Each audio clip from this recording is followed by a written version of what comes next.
जी अस्सलाम वालेकुम।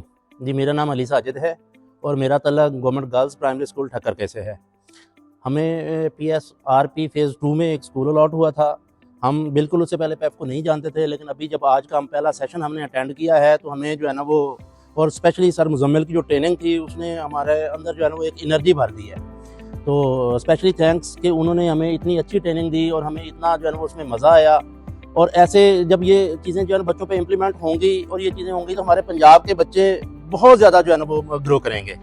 तो मैं स्पेशली शुक्रिया अदा करूँगा PEF टीम का, PEF मैनेजमेंट का, सर मुज़म्मिल साहब का, CM साहब का, जिनके स्पेशल इनिशिएटिव से ये जो है ना वो मतलब सारी तकलीफ और ये सारा कुछ जो है ना वो तालीम पे काम हो रहा है। तो इंशाल्लाह ये अगर ऐसा काम अगले कोई 5-7 साल 10 साल और हो गया तो हमारा पंजाब इंशाल्लाह लिटरेसी में बहुत ऊपर चला जाएगा। बहुत शुक्रिया सर।